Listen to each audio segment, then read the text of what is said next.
But do you feel like a writer? Do you consider yourself a writer right now, or Oh still gosh, having? reluctant. Yeah, You have the book. You have the I book. Come know, on. I know. It's so. The only thing I can say is it's like imposter syndrome. Like you just Ah, the yes, but is like, yes, I am a writer. I am a writer. I am a writer. But great. I still feel that's that struggle of like, justification or, you know, whatever, kind of self-diminishing narrative. It's still there. You gotta like fight that every day. Mm-hmm. Yeah, I know. I know. Yeah, yeah. Uh, Imposter syndrome. Who, who hasn't? I don't know. I know. I'm yet to hear someone. Yeah. Yeah, that doesn't feel like, that they just own their success. I mean, that just takes guts. So we got to work on all being more brave and taking those chances and owning it. Hey, Mariko. How's it Hey, going? Fernando. Good. How are you? Very good. Very good. Thanks a lot for that. I was really anxious for it. Yeah, no, Um, I'm excited. Happy Friday. We made it. yeah, happy Friday. Exactly. And it's going so fast this summer. Come on. I know, Wow. it's pretty crazy. It is. It is. How things are going? They're good. I mean, summer is busy. It's, if it's not vacations and trips, it's weekends and camping and just trying to squeeze all the fun out of summer before it kind of leaves us. And it's so funny, I love summer. And then part of me, there's a never ending feeling of like, oh, it's slipping through my fingers where, in the beginning of the summer, you start looking through and you're like, oh, well, this weekend's booked, this weekend's booked. And so that idea where you're like on summer break and doing nothing doesn't really happen, but I love it. I mean, it's beautiful weather and you can't complain living in North Bend like this. So what Oh about yeah. you? Yeah, the same. It's well, it's my third year here, and Yeah. I feel like when it gets summer, this year actually had that happen. Oh, it's summer. We need Yeah. to make the most of it. So that's kind of strange, but it's really fun. I feel that this way we really try to enjoy it Hmm. because back in Brazil it's almost I want to say sunny Yeah. every day, but not like that. But it's not like that. The sun will go away, Yep. so it's there and you know it, and it's okay. But this way, it's kind of okay. Let's make the most of it. So Yeah. that's interesting. That's kind of interesting. And I we're not know. doing that much right now, but yeah, we are trying to. This last weekend, we went camping for the first time, Oh, and it very was an cool. interesting experience. Yes, Did the kids like it? they did. Yeah, Chloe had so much fun. Even Good. Eduardo, which is 15, he said, Yeah. "Yeah," but we did just for one day, just to experiment. But they Okay. liked it, so Good. that's a plus. Oh, I love that. We were camping last weekend too. And yeah, there's just something about waking up and, it's 7 a.m. and you're already outside. So it's like, all right, I got outside. It's today's starting out successfully. So yeah, it's great. I'm Yeah, glad you enjoyed it. and we had the dogs as well. Oh, And I think we got visited by some animal because in the morning they were growling, oh, and the chairs there were dust in the chairs, and okay. so Yeah. Where's the trash? Sometimes the animals get into the trash and they're just looking for little snacks and whatever. no, there's no trash. Oh, We took care interesting. of it, but yeah, I don't know. Just the chairs were with the dust, and yeah, Interesting. Yeah, well, we are in interesting. the woods. We are. Woods. One thing that I want to tell you is because of the Portuguese pronunciation, I have to keep reminding myself, and it's fun. It's fun to me of your name, Mhm. which is Mariko, right? Yes, Mariko. Yeah. But if I were to say, and I bet if you were in Brazil, they would say like that. Uh-huh. If they the tonic, right? The most would be the first one, Mariko. Mariko. Well, So I keep fighting with myself, and it's Mariko. so it's funny you mentioned that. So this is kind of a tangent, but I'm half Japanese. My mother's Japanese, and actually, the right way is Mariko. That's the right Japanese pronunciation of it. Wow. Yes, so you are actually right. What's interesting is, we moved from Kochi in Japan when I was about first grade to Boston, and Bostonians are known for their Boston accent and not pronouncing Yeah. correctly. But anyways, my all of my cousins, my aunts, my grandparents, they always called me Mariko with the emphasis on the second syllable. So I've Oh, always known myself as Mariko, but I have to remember, like, whenever we go to visit family in Japan, it's Mariko. So it's okay. identities. Wow, that's so crazy. Yeah. Well, nice, nice. Ah, well, then I cannot say. I know we have a lot Japanese back in Brazil, Yeah. so and I wouldn't say if it's related or if just the Portuguese way, but yeah, oh, nice. Yeah. That's really nice. Okay, if I got it, if eventually when we meet I get it wrong, I know I'll be getting it right then. Yeah. You're still getting it right. Yeah. And well, so as I am, but Yeah. recent immigrated here. You're just saying that you immigrated. Tell me about this story. How Yeah. was it? How long ago?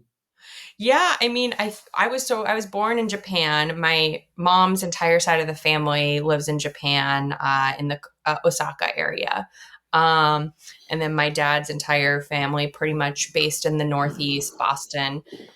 A whole nother, I guess, interviewer podcast, if you will, on how they met and their own love story. They for them, but ultimately, they got married. They lived in New York City for a while. Then they moved back to Japan. They started an English language school there. And then when I was about first grade, second grade, we moved to the Boston area, moved back to be closer to my grandpa at the time, who was he was diagnosed with Alzheimer's, and just wanted to be closer. My dad wanted to be closer to him and help care for him.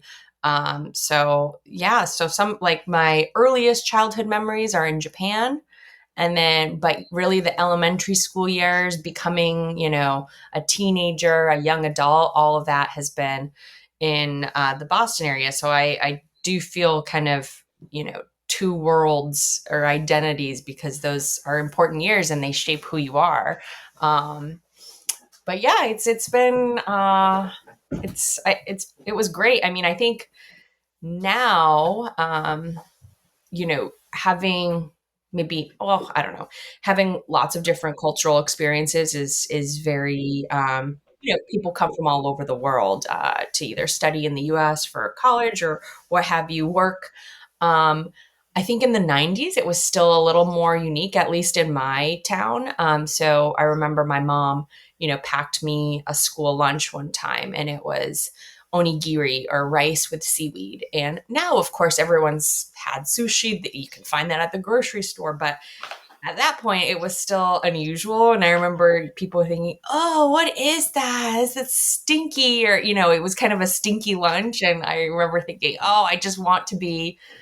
Fit in with this new culture that I'm embracing now. And I want a peanut butter jelly sandwich and, fit in. So, kind of a roundabout way to say, I think, at that time, like, a little bit of a struggle to find, you know, community and identify as part of the group. And I think that's kind of a normal, childhood experience of wanting to fit in and find your place and belonging. So, all that to say, it was a great experience. I had great friends, and went through high school.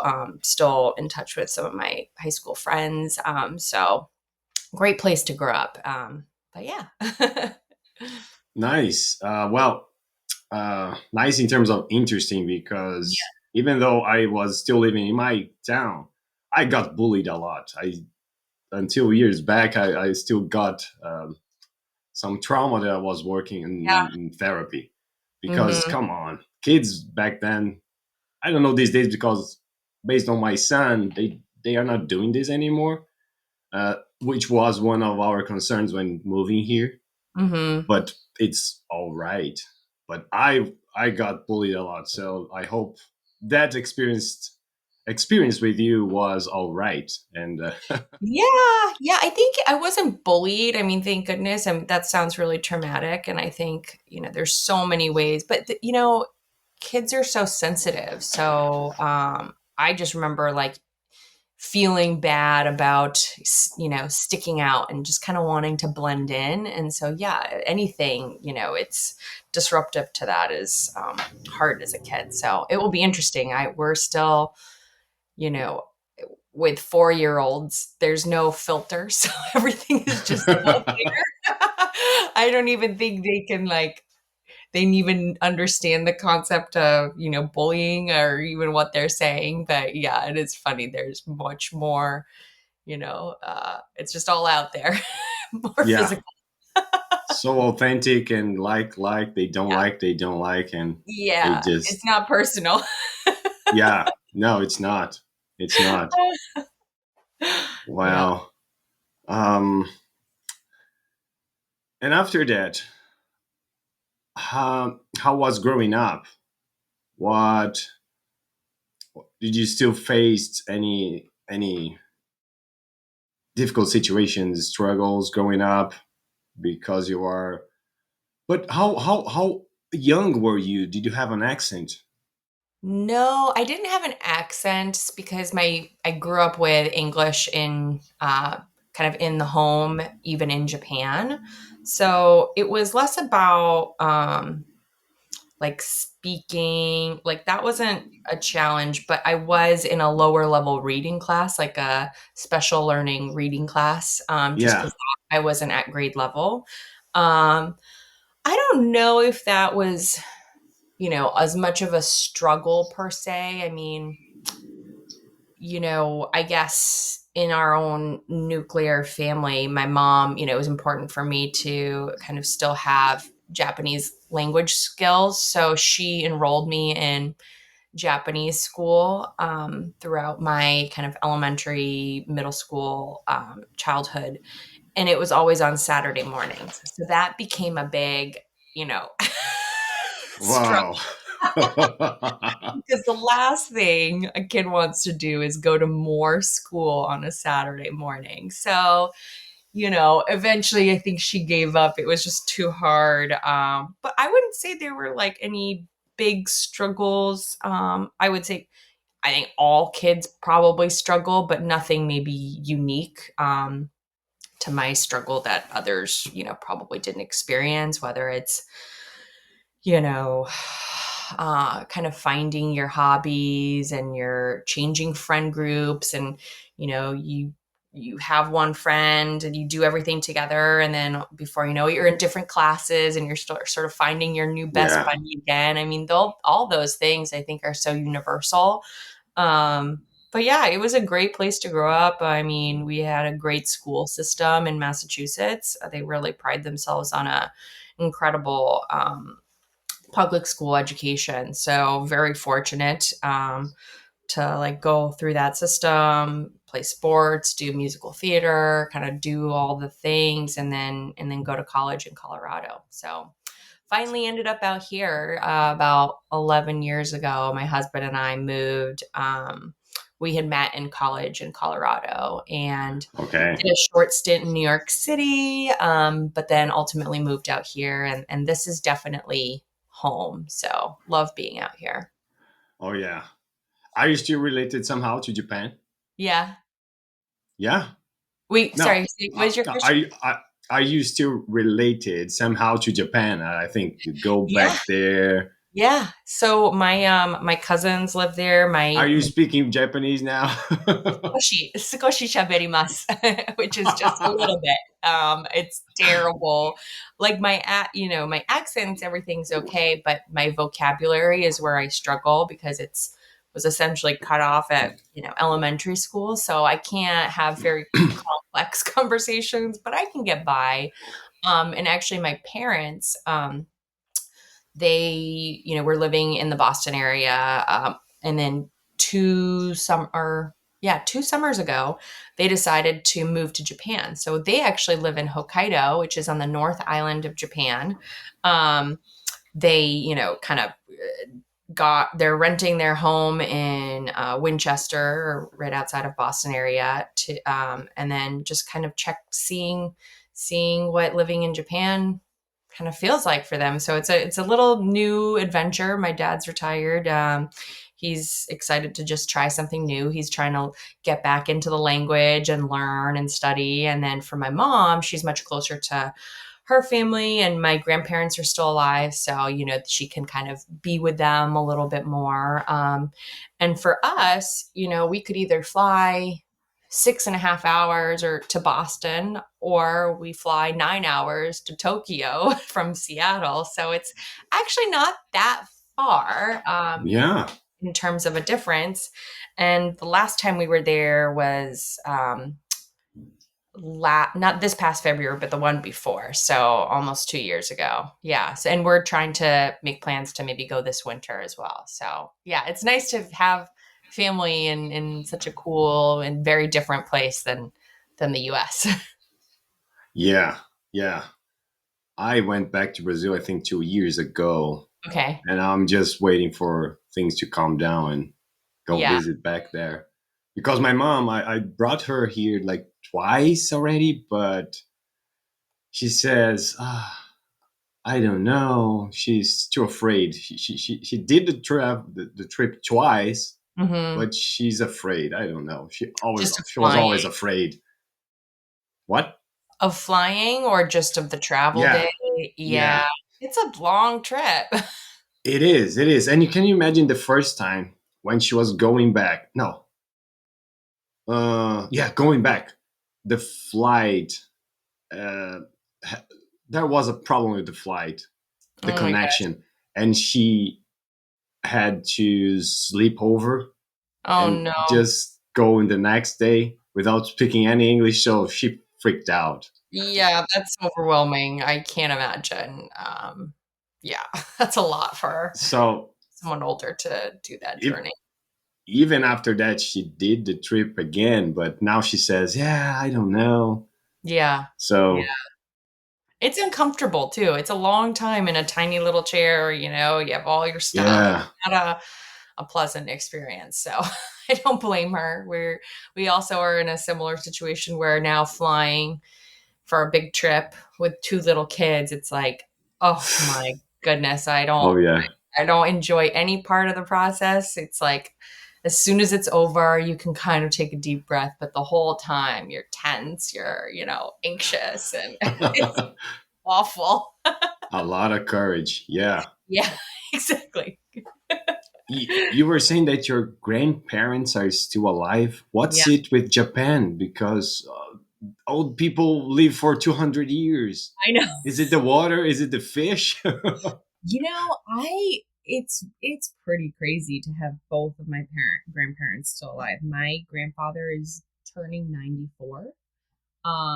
So, and he's still active. In fact, he got on a flight in Osaka with one of his daughters and went to go visit my mom and my dad in the North Island. But it's a 2 hour flight, and yeah, he walks. Until recently he was still riding a bicycle. He's just very active. And I think if you always stay in motion, you don't age as much. He's like the perfect Oh, example of just someone who's always doing something, always active, whether it's fishing or he was a big hiker, um, loves to garden, but he also just loves to be with people. So he will go out and still sing karaoke and go to bars. I'm like,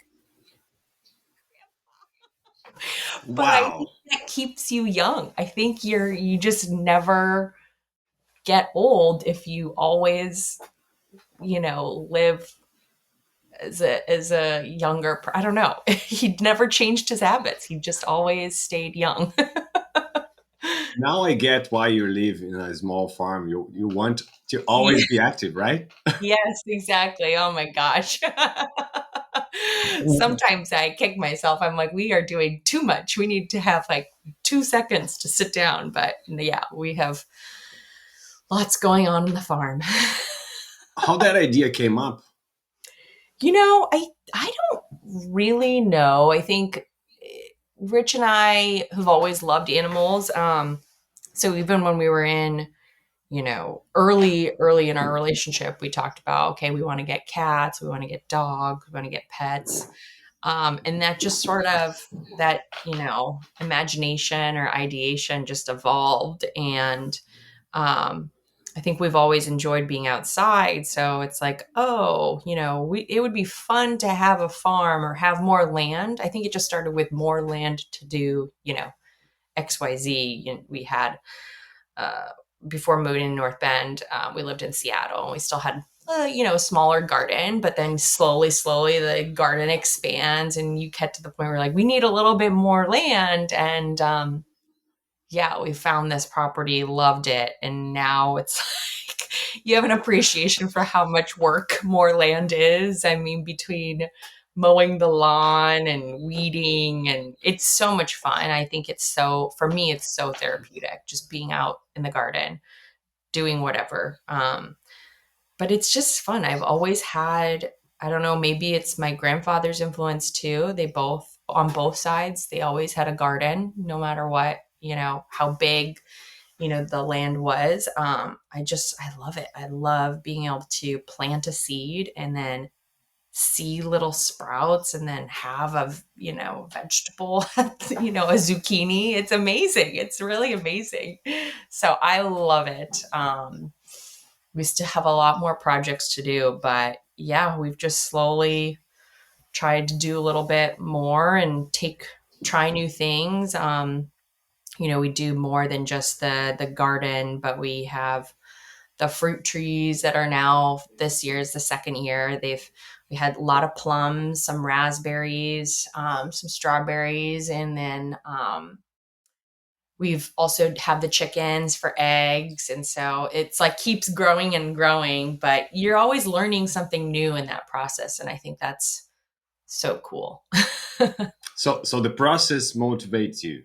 Yeah, the That's what I'm process getting. motivates me. And I think, something about, especially for a cucumber, you're planting, every summer you're doing a new set. And I think one I came to this realization that like, oh, I only have like 50 tries maybe at this. There's only 50 summers, right? That I'm going to be going out in the garden, maybe more, hopefully a lot more, but it's an interesting way of looking at it. So it's like, oh, what can I do that's different this time? And, kind of that reflection of like, oh, it was a really hot summer, a really slow start to the summer. So certain things aren't doing well, other things are thriving. Kind of that um, being in tune with your surroundings like that is so interesting. It's not every year is going to be different because the weather will totally throw off when the seasons are and when you should plant things. And then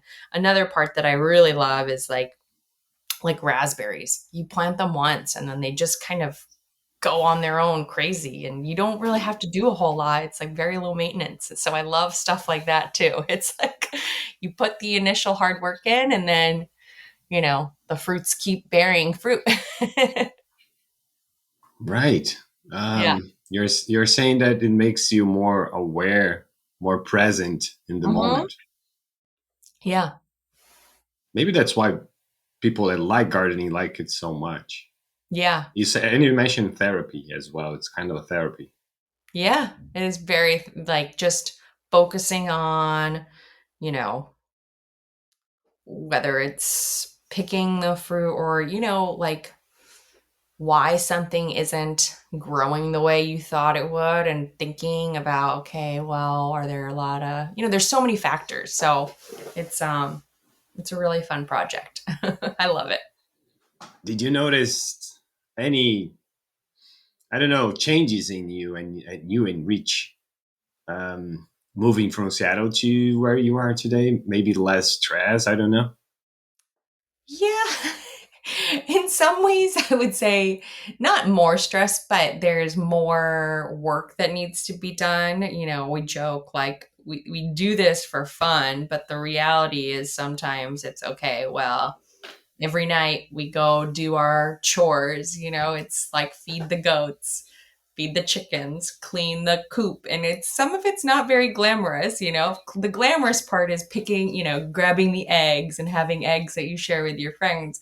The not glamorous part is like shoveling poop and it's smelly, and it's sometimes the goats will knock over all of their water. So then you have to fill up another big, 5-gallon bucket, and it's sloshing around. There's a lot of parts that are almost frustrating sometimes. But I think just having, you know, um, a routine and discipline, it will give you all of that in your day to day.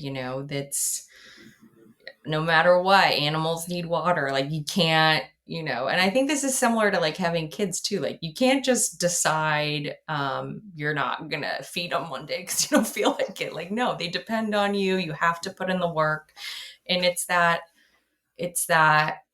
consistency of showing up every day on good days and bad. That is really rewarding. I think that makes you a really you know strong person to do that, as a parent, as really anything. If you have a practice of doing yoga, or you have a practice of always meditating every morning, anything that you do consistently like that, I think that's powerful for making your mental space clear and strong. It has changed you then. That's Yeah. what I meant Oh, about the yeah, yeah, move. yeah, yeah. I would agree. Yeah. Wow, that's crazy. Yeah. Yeah, sometimes we do things and we don't know exactly where we are getting ourselves into, but we are just up for the challenge and we just do it. Yeah. I think, there's so many personality tests out there, but the idea that you're always, as a human or individual, wanting to learn and try something new that will um, change you, but also just keep you young, kind of back to my grandpa. It's like if you're always learning, like there's so much richness in the world and so many things to experience, and we only get, you know even if you live a very long life, we'll only experience like a tiny portion of that. So like soak up as much as you can. Is sort Yeah. of how I view it. Yeah, we have to put ourselves out there, be bold. Yeah, we do. Um, that's how I started these as well. Yeah, I tell me more knew about. I knew there was so much to learn about it, and I was doing a lot of networking for this real estate venture that Paul and I started. Okay. And I noticed, okay, these people are not known per se, uh, because it seems that we in general, I'm putting myself there as well, Mhm. we only care, oh, the what I'm calling the unicorn achievers, which happens once in a lifetime, Bill Gates, Elon Musk, whatever. Mhm. But I started meeting really interesting people that are interested in making growing themselves and making a difference. And I said, okay, what can I, that's really interesting, I'd like to know more. And I like as well to connect, communicate. What could I do? Okay, let's leverage technology. Okay, I'll Mhm. start this channel. What's gonna be? I don't know. Let's put it out there. And this, to put it in a nutshell, this is also just this morning I was writing. Um, it's also changing me in a way because I have to learn new things, which I wanted to. But it was a journey that I started that I'm not sure what the transformations that are going to happen. But I'm Yeah. also learning, okay, by learning to run, I started thinking, okay, I'll learn to communicate better, Yeah. connect, but also now I have to write, and I'm writing some ideas for the videos and stuff like that. So I can put all this knowledge that people are sharing here and in a way also to others. Yeah. And that's changing me somehow. I'm not a writer, and I know you are.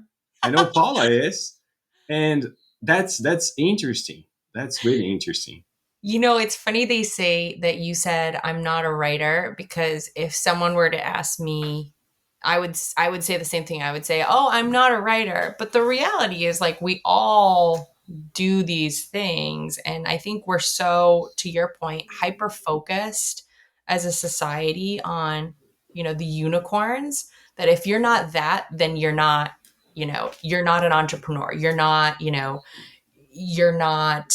if you're not a movie star, you're not an actress. If you're not, selling, if you're not Taylor Swift, you're not a singer. It's like, no, we all have so many um layers to who we are. And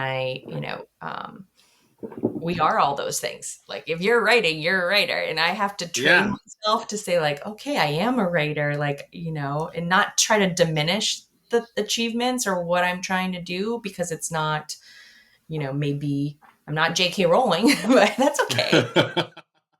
That's not the goal, right? So, yeah, I think it's interesting that you mentioned that. That's really cool. or it could be. You're saying it's not the goal, or it could be. We don't know. Yeah. Yeah, I started, like I said, I started with one thing, and it's taking a form and a shape of itself because of what I'm learning and how that is changing me. Hmm. So yeah, Yeah. Well, and you don't know, and hopefully, like the journey is long and the journey is interesting, and I think that's the cool part is the journey. But yeah, we get so focused on like the end result or outcome that's very fast or you talked about real estate like you want to see a certain return in year one and the farther out it gets the less the return is meaningful, right? You want quick results. I think we're so trained to have that as like the idea of success, but really like if that's the only way you measure success, you're going to miss out on a lot of yeah, opportunities. yeah. That's what I've been learning as well. Hmm. There are a lot of versions of success, and it's not only that. Hmm. So, and I also always believe that I could do things, and others could do the same. Yes. That was a one recurrent conversation Paul and I always had, Hmm. uh, because we've been together forever now. And she wasn't like that. And then from last year to now, she transformed. She changed a lot. But told her, I always told her, you should believe in yourself as I believe in you. And Hmm. that's also what I'm trying to convey here with some of the information. Hmm. Because I believe there are people out there that would think the same. And I want them to know, okay, that's there are real people doing real stuff and having a lot of success, and that just depends on your perspective. Right. But we have success every day if you notice, and that's what I aim to achieve with guests like you that are sharing their experience. What are you writing? Like what are the things that spark creativity in you to write? I get fueled by the learning. Okay. I've had with yours today. It's the 12 conversation, and I aim to have at least not continuously, but at least 50. I think I'll have great material to share. Look, these are real people that are doing XYZ. So I'll be basing and learn. Yeah, I aim to write something, possibly a book Okay. about that, about the journeys, the different journeys of real people that are doing real stuff, and you don't need to stay only focused on maybe unique events in a lifetime. Like I thought about those high achievers, but we can also be high achievers. Just depend on what you want and how you see it. Yeah. So that's what I'm writing about. Um, a lot of stuff comes to mind, and Paula told me just put it down. Later we organize. So I'm more focused on the videos now and things that I'm yet to do. So now I'm gathering material, putting some stuff, and then let's see what become. One thing is writing. Um, there's another thing that I'm learning. Okay, what is my audience and how do I put that information to them? So I'm learning that as well. Then I'll start shooting videos about that and reaching the audience. But that's what I'm writing about. That's awesome. I know that I was always passionate about the journey. Hmm. Growing up, I didn't have reference. That's what I'm trying to get here as well. A lot of Hmm. reference because now I'm aware of what can be Yeah. done. And okay, what's their journey towards their goals, whatever that is, towards their success, whatever that is. Yeah. That's very cool. I love that. And now tell me about the book. I forgot to pick it up and show it, but No living in worries. North Bend, we know that crazy stuff happens. Crazy stuff. Crazy How, stuff. Like have a you Z. always wanted to write something? What was that journey? You tell me now. Yeah, I never saw myself, still struggle to see myself as a writer. But of course, the crazy zebra event happened a little over a year ago. And, without that inspiration happening, who knows what if I would have written a book or anything. But it was, such an interesting experience, crazy, unique. And what was so awesome about it was, there was the zebras getting loose on, I think it was a Sunday, and then one was still missing all through that week. Um, it was kind of the talk of the town. I remember seeing on Instagram, like, oh, people were trying to find the zebra. And it kept getting closer and closer to where we live. And we were saying, how cool would it be if the zebra came on the property? And I'm not a strong believer in manifestation or anything, but we did have that thought. And sure enough, on that Friday, it was on our property. And our neighbor texted me at 6 in the morning saying, "You're not going to believe this, but the zebra is next to your car." And I think I was the first one up. And I just, it's that moment where you're just taking a sip of your coffee and you almost spit it out because you're like, what? Whoa. And so I think I just started screaming Rich's name. I said, Rich.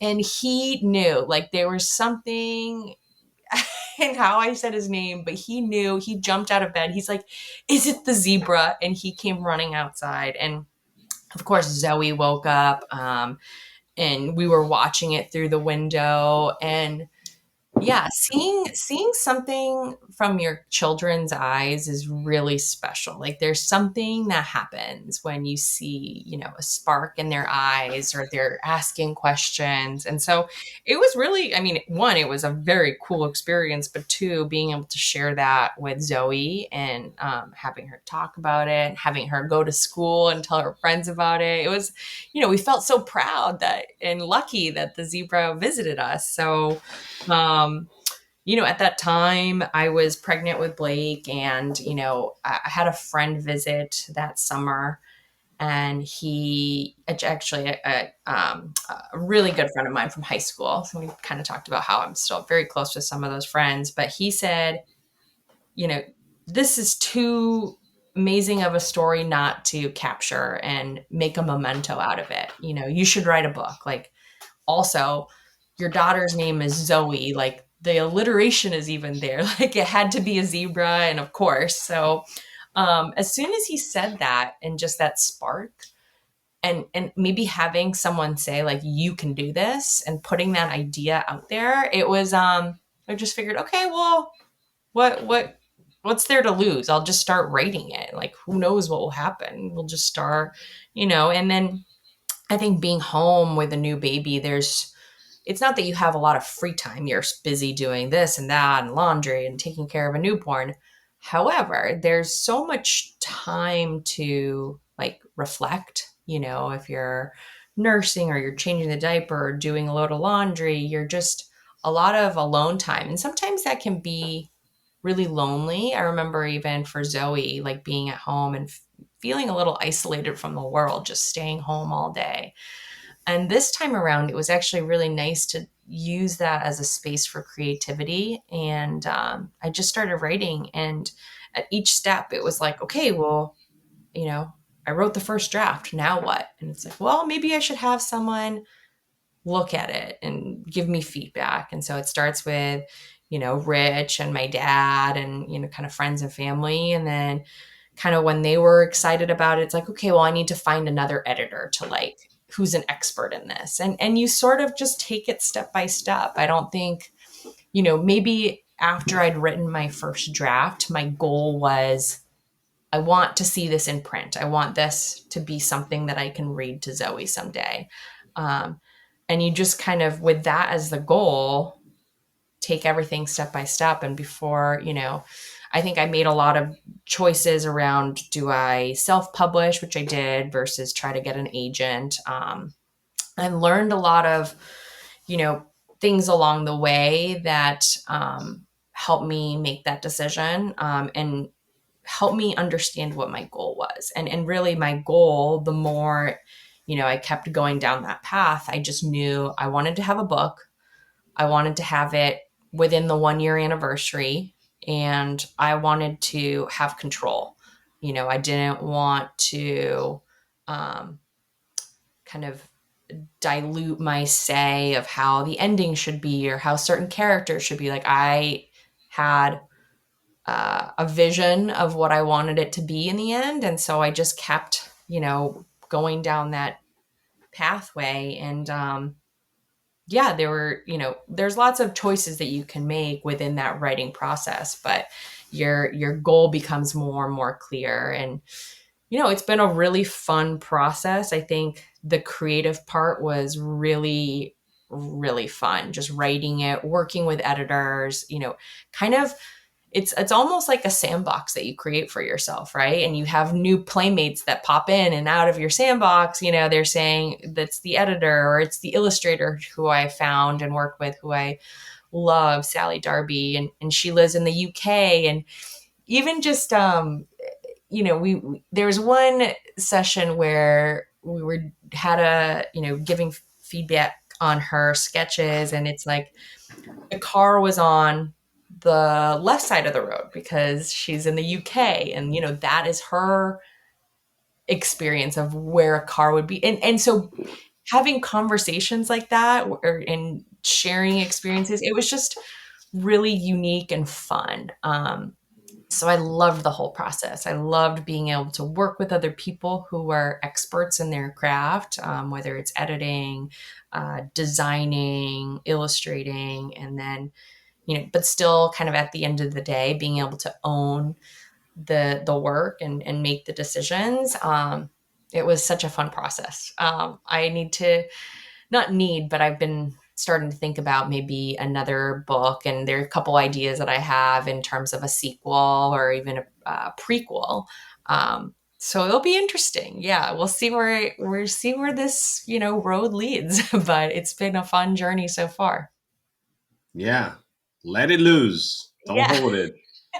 But Exactly. it's so good to talk to people that are, like you said, are master on their crafts, because Hmm. you feel the energy. That's how I see. Yes. You feel the energy.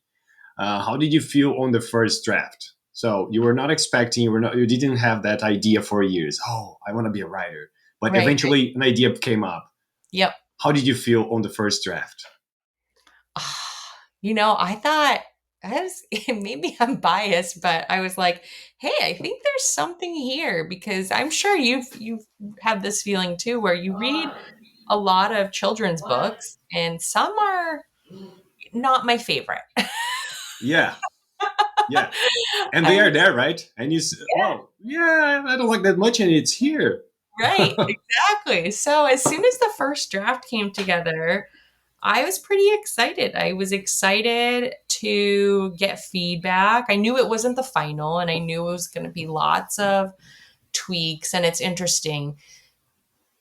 Sometimes writing that first draft, like I was so attached to, one paragraph, and it wasn't necessarily key to the whole story. But as a creative, you're like, but that's so funny, like that's a joke that I think everyone will love. And, you get some feedback and it's like, oh, it's not landing well. Okay, fine. Like, and you're okay with that, right? You're like, it was funny and very clever to me, but, not received well. That's okay. Like that's part of the creative process. And then, at the end of the day, like if there were certain things that I really felt strongly about, keeping them and having the confidence to keep that, a certain way. I was excited after the first draft. I really thought like, okay, like I think one of the things too that I thought was, oh, the hard part is done. I put it pen to paper. Oh, there was a lot more to come, and I didn't realize how, lengthy it would be. Not that it was, hard or anything, but there's so much more to creating a children's book than just writing the story. So, um, it was like, all right, I did this. Like, what's next? And so that, yeah, I was excited. I was curious as to what I would do with the next step, but just overall, like proud and excited to try something new. The detach the emotion because you just wrote something that made you feel good, but Mm-hmm. when you get feedback, Mm-hmm. that's sometimes what I Paula asked me to read some of her stuff, and I cautiously, I know now that she's ready Yeah. in terms of feedback, but I cautiously started asking, "Can I give you my what I felt, how I?" You Yeah. go with so much caution because I think there's this emotional attachment, right? So There is. There is. And, I still remember even some of the early drafts, and I had my dad read them, and, you know, there's legacy of my dad reading, whether it's high school papers or, my college essay that he had to do many drafts of to submit the application. And, there's still definitely a part of me that, read some of his feedback and I'm like, what does he know? He doesn't know anything. I'm not taking it. You kind of get a little offended. And you just have to let it marinate and think, okay, this isn't, it's not mean. It's not, it's just feedback, right? It's just what his ideas are. It's no one's right or no one's wrong. It's pretty all subjective. And they give you feedback because they care. So, um, you know, honesty is a gift. And that's, yeah. So I'm not saying that it doesn't sting sometimes, but reminding yourself that is so important. yeah, yeah, it is. It is. Oh yeah, yeah. How is your feedback received? No, really good. Yeah, Yeah. really good. Because relationships are hard to Yes. build, and you get the what's the word? I forgot the word now, but let's say the not so good part is that you have memory of how the person was in the past, and now she's a different person because she improved. Hmm. So we have to give the opportunity. So forget how it was, remember how it is. So in the past, kinds of feedbacks she would have take not in a good way, even myself. Yeah, it's But hard. now she's ready for the process. She's waiting for it. So I now learned. But in the beginning was she asked me, and I was kind of okay. I'm stepping on eggshells here. Yeah. But no, she receives the feedback. She understands it's the process. Um, um, I think what I'm getting is when you write a book, you're writing part for yourself because Yeah. part of yourself is there, but you're writing for others to like. Hmm. So there are different perspectives to be considered. That's what I'm getting. Well, and it's like vulnerable. You're vulnerable writing something, and putting it out there for feedback. So I think, if there's a gut reaction to maybe take feedback as an attack, that's probably like just a natural defense mechanism. But really, if you think about it, that's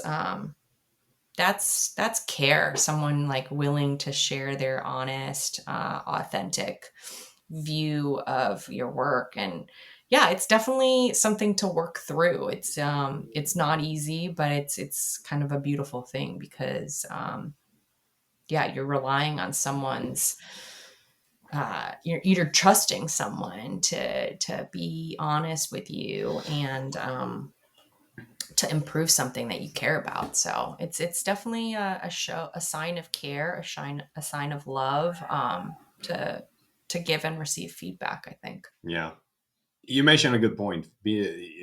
About vulnerability. I think that's where the value is. If you can put yourself available, vulnerable there.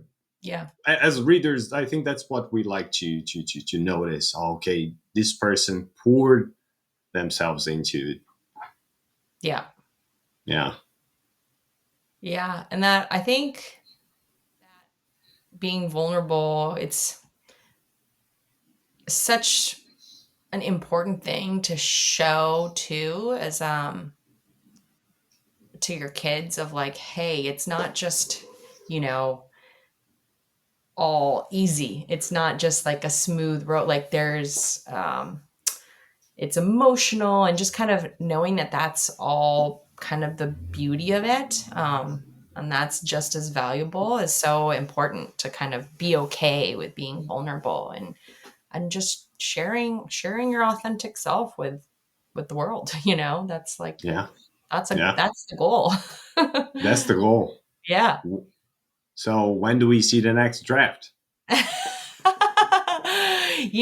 I need, or not need, but it's still in the ideation stage, where I have the plot idea. And it's about Sugar before, she got loose in North Bend, the story about Sugar.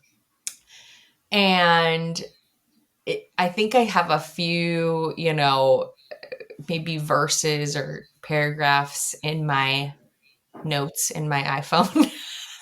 Never know when that like spark will come through and you're feeling, extra, or like you're flowing and the words are just kind of going on paper almost effortlessly. I think I'm still in like the thinking about the idea before I'm able to write yet, because it's not fully developed. And for me, until I kind of know the full story, how it's going to end, the different dynamics, it's hard for me to start writing. Like I kind of need the vision and the outline. Um, and then once I write, it's like that part's easy. Like, but it needs to get to that state of you can't force it.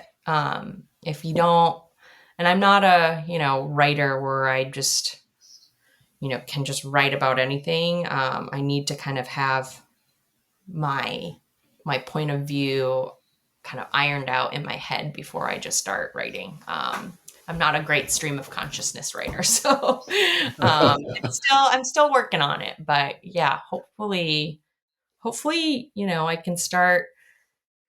I would love the opportunity to be able to work with the illustrator again. So that's another goal or a motivation, is, being able to do that creative process. I'll admit, kind of having written the book, there's more work I could do to promote it, to, sell it to bookstores, and kind of push it out there in the world. And while that is exciting, I definitely enjoyed the creative process more. So I'd love to be able to return to that um, process. But yeah, we'll see. I'm not in a rush, but I definitely have some ideas. So it's all about, balance and finding the time to do it where it brings me joy without having it be a chore.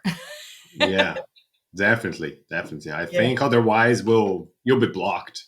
Yes, exactly. Yeah. Or it's just not, it sort of defeats the purpose of having this thing that was so exciting that brought a smile to my face. If there's ever a point where I'm like, oh, I don't want to do this, then it's not worth doing. Life's too short, like. Yeah, Yeah. yeah. So we'll see. Yeah. Recently, you're the second person that says about uh, um, how life is too short by counting summers or by counting whatever, by counting how many years my son, my daughter will be with me. Um, and maybe it's an American. Well, I'd say American because that's whom I'm relating now. But I don't recall a time where in Brazil we would, okay, I have this amount of summers with my family. Oh, It's an really? interesting point. Yeah, it's an interesting point of view. Just sharing it with you. Yeah, Yeah, that's so interesting. There's so many things like that it's so cultural, right? Of the way of thinking about things, of doing things. Actually, I think that's one of those things where, especially with Japanese family in an Eastern cultural experience, like they're the lens of even seeing community or seeing shared, spaces or parks is very different. The Japanese kind of way of looking at the world, if you will, and then kind of the American, or I would just say Western, because I think there's so much within that that's different of like how you see the world. It's much more individualistic versus kind of more of an Eastern way of looking at things, which is like the environment, the collective, you being a part of something versus like, um, so yeah, I think that is interesting. Maybe we're just going, we're trained in at least the US in terms of how we work. I've heard that too, is our work culture is so focused on deadlines and milestones, and so we're accustomed to you viewing like even our personal lives like that, which is, yeah, it's good. It's not bad, it's just good to recognize, because yeah, there's so much to just enjoy along the way without feeling so pressured by time. yeah, yeah. Time is against us anyway, so Yeah, exactly. Yeah, no matter how, like, exactly. You don't need to be rushed more than you already are, and who knows yeah, how long you have. It's like a great mystery, right? indeed. But Hmm. do you feel like a writer? Do you consider yourself a writer right now, or Oh still gosh, having? reluctant. Yeah, You have the book. You have the I book. Come know, on. I know. It's so. The only thing I could say is it's like imposter syndrome. Like you just Ah, the yes, but is like. Yes, I am a writer. I am a writer. I am a writer. But great. I still feel that's that struggle of like, justification, or, you know, whatever, kind of self-diminishing narrative. It's still there. You gotta like fight that every day. Mm-hmm. Yeah, I know. I know. Yeah. Yeah. Uh, Imposter syndrome. Who, who hasn't? I don't know. I know. I'm yet to hear someone. Yeah, Yeah, that doesn't feel like, yeah, that they just own their success. I mean, that just takes guts. So we got to work on all being more brave and taking those chances and owning it. I have some questions that are kind of make to every guest because it's my way of gauging their life experience per se. So, in your journey, would you repeat everything you did? Would you do anything different? Um, yeah, basically Hmm. that. In terms of the Personal and professional, however, or anything that you are proud of being having accomplished, hmm. or maybe not proud, but okay, that I didn't like, and I would do differently. I don't know if there's any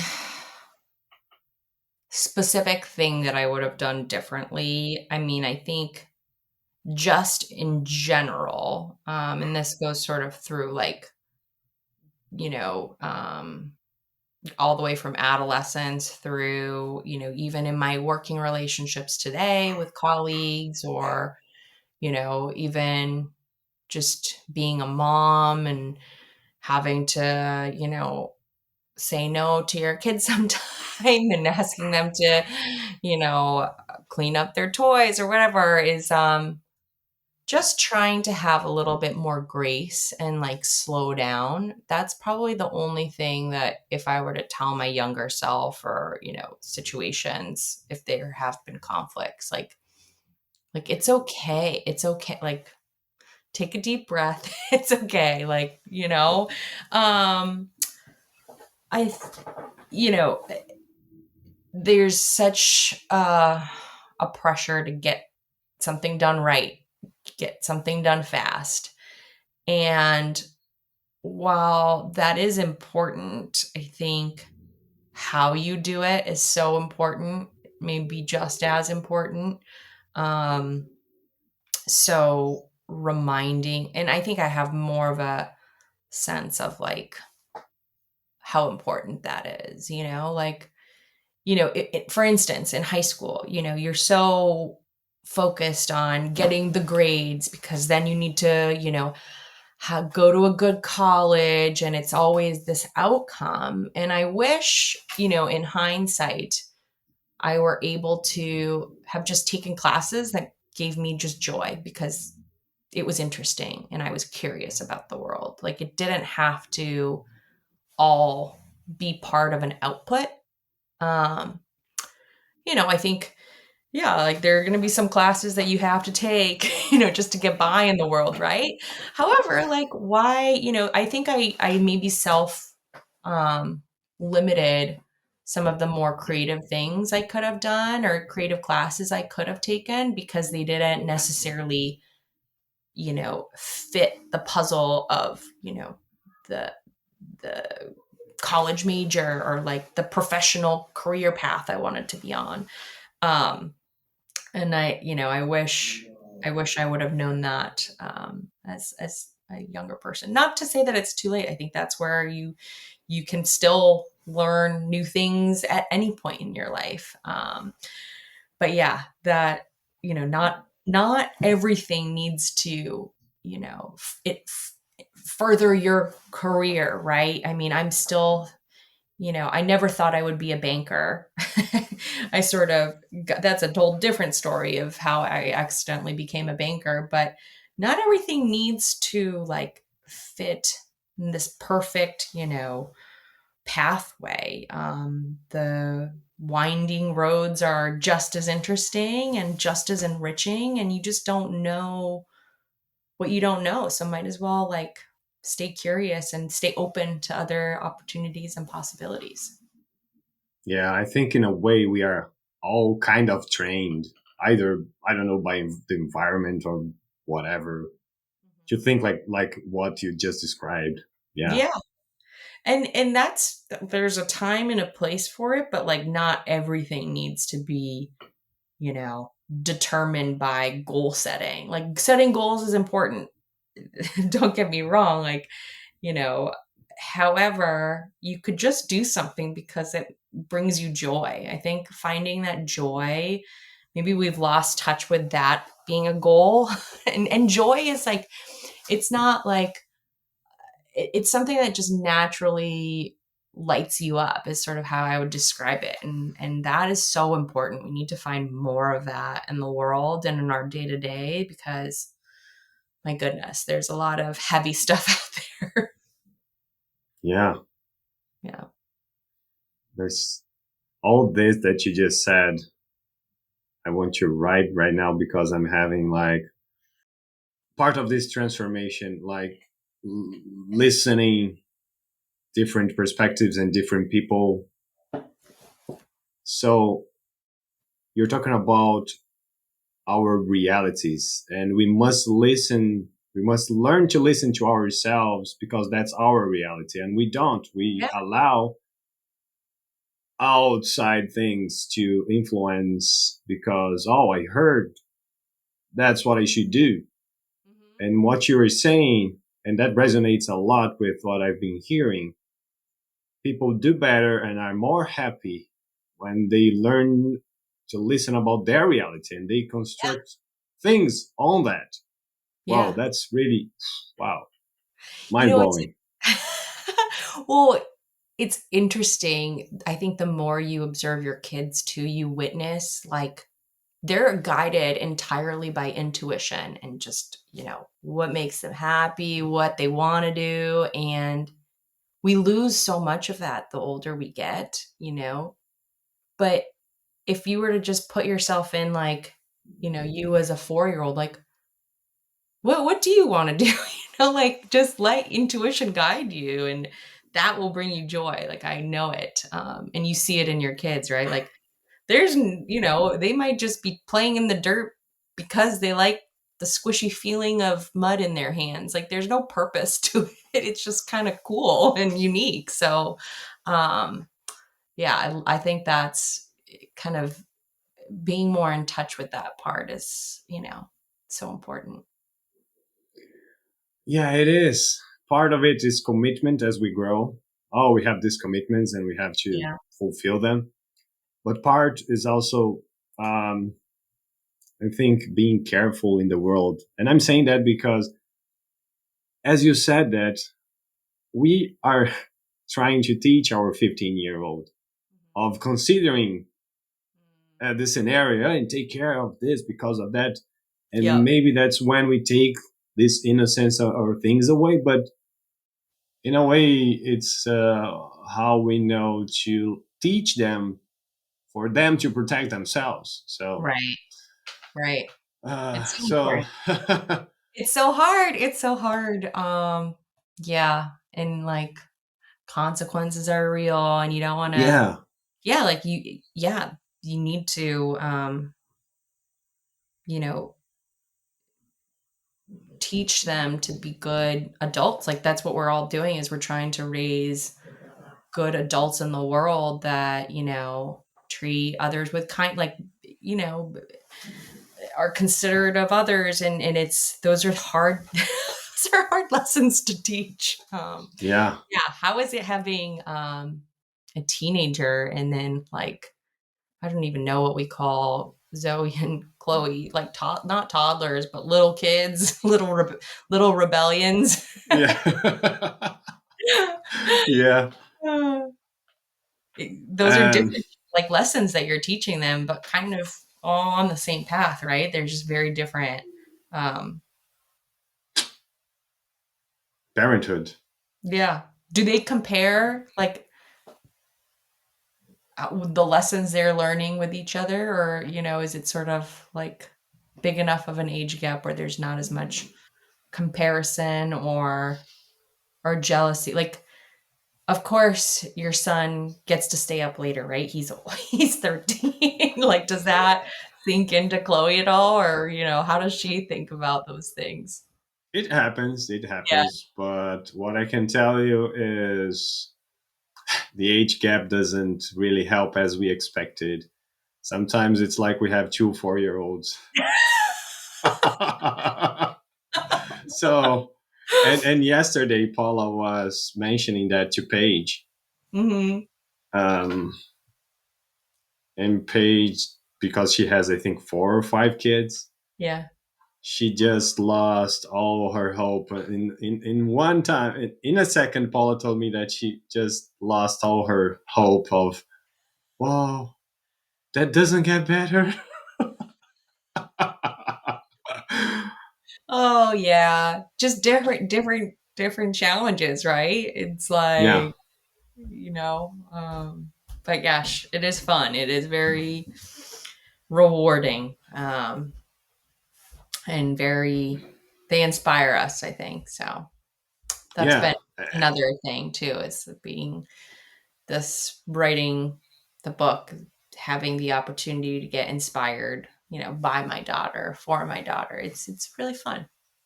yeah. We mentioned about success. What success looks like to you? You know, for the book, I would say, like, my goal was to have something in print for primarily for Zoe and for me, selfishly. Um, and do that within a year when it was still kind of fresh in my mind, I, so in my mind, I already kind of have that success, be successful. Um, that's a good question though. Like, what does success look like? Being able to pursue something and bring an idea that you have into a tangible thing that brings you joy, like that is success.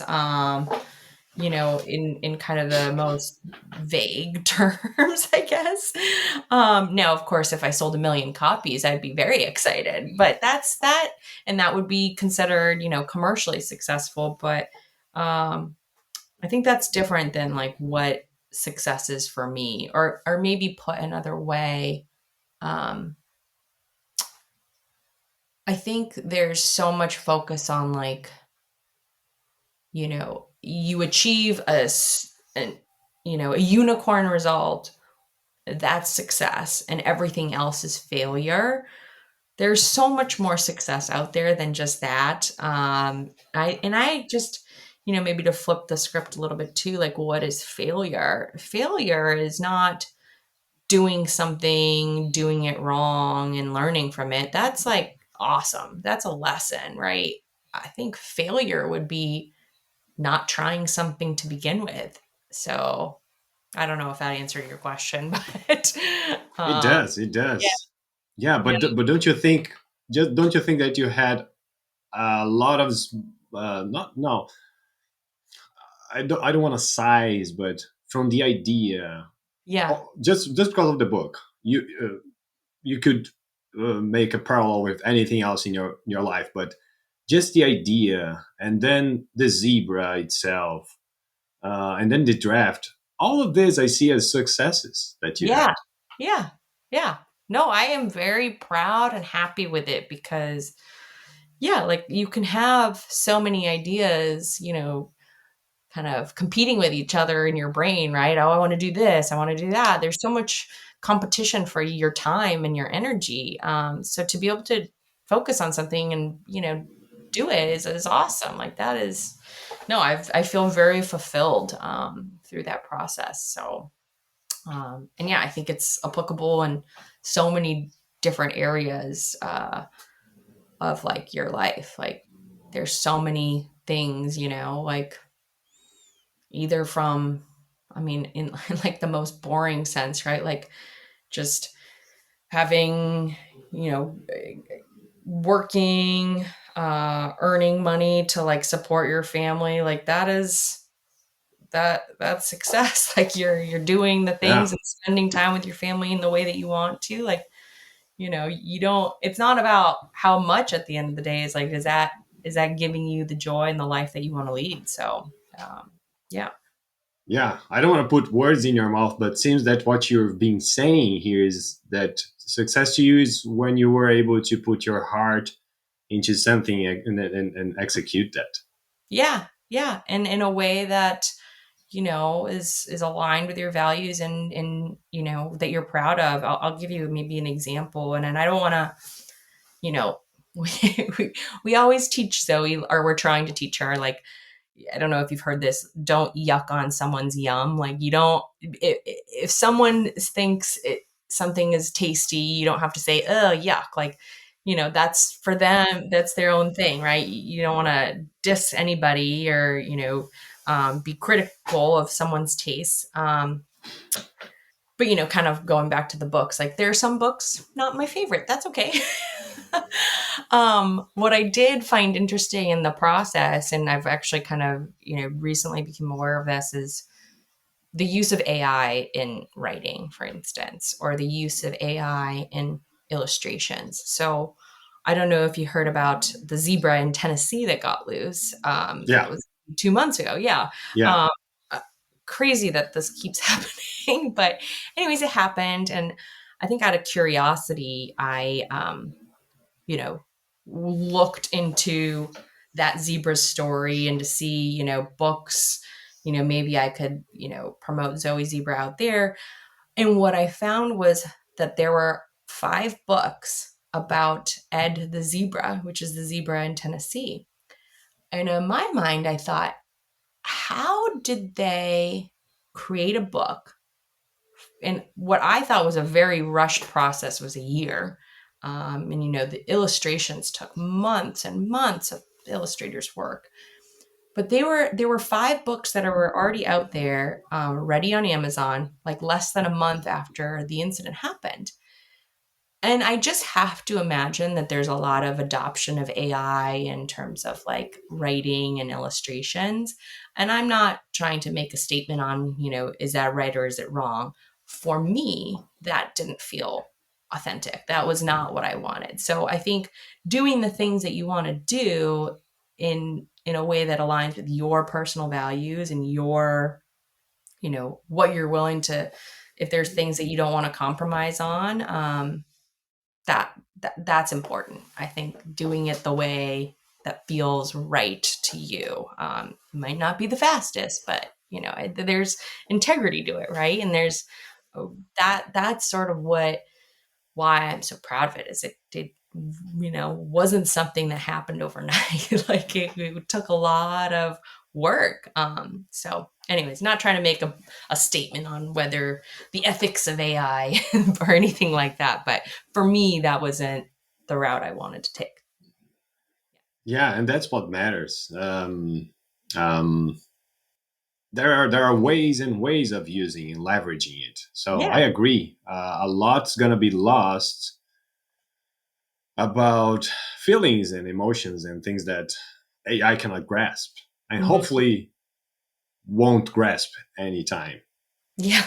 Let's see. I'm still a novice. I mean, it's excellent for doing some things. I mean, Yeah, curation of like, you know, places to go, what things. It is a great aggregator and a great tool. But yeah, for me, that wasn't going to be the tool that I wanted to use to create, to like have fun and be creative. Like I wanted to be creative. I don't want to let the machine yeah, have the privilege of being creative. No, that's like a privilege. indeed, indeed. I'm curious, blah, blah, blah, curious to know what would you put on a billboard if I gave you one. What would you put in a billboard? Anything you want. Oh my gosh. Of like me or like of just Anything something that again. people should know or Anything you want. If I give you huh. a billboard, how would you use it? That's a great question. I think it would be hopefully something that would make someone smile. And I guess where I'm going with that is maybe it's a really funny meme or joke, not necessarily inspirational or, powerful or meaning, but something that just brings a smile to someone's life. Maybe it's like, oh gosh, uh, a really obscure fact or something that I think is so interesting. Like, what is the largest living organism? I think there's something that's like, it's like an aspen tree, or I'm probably butchering the statistic, but something just so random that people would find as like useless information, but I think is cool and quirky and, you know, brings a smile to your face. And your suggestion is what's the largest living organism? I think I'm probably butchering the the fact, but it's like an aspen tree because they're all interconnected by roots. Like they're Oh, technically of the largest one of the and now someone's gonna say this and say, well, that's not right or whatever. I know I'm not, I'm I'm just kind of remember hearing that. I don't even know if it's true, but just something unique, or like just a fun fact, no, I got the idea. Yeah. like Snapple, they used to have all these like fun, crazy, quirky, like uh facts, or maybe they're jokes. I don't know. But it was always kind of nice. You open a Snapple iced tea and you read it and it kind of was goofy, and there needs to be a little bit more of that. No, That's my billboard. that was one of the most interesting answers so far. Yeah, people usually are more, yeah. Inspirational. I can't I don't offer know. that. I don't know the word. More business oriented, let's say. Mm, Well, as I would be more business oriented, but it's interesting. yeah. Yeah, Like that's selling what something. Yeah. I don't know. the to tell you. I think if I would analyze, the answers are really related to what the person does, and of course the experience and background. Yeah. Yeah. But that's what I'm trying to uh, gather, and in the Yeah. end, I will see what I can make of it. But it's so interesting, yeah. It's a really good It's an question. opportunity because it's a random question, to be honest, It is. so open. Yeah. It's like you have a space. How would you use that? Oh man, I don't know.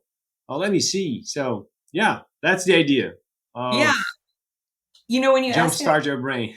yes, when you asked me that question, I immediately thought like, well, like who uses billboards right now? And you know what I see a lot is like a lot of either fear-based billboards, um or like religious billboards or things like that. I feel like I see them and process them, but I guess I'm not trying to convince anyone of anything other than like, you know, life's fun.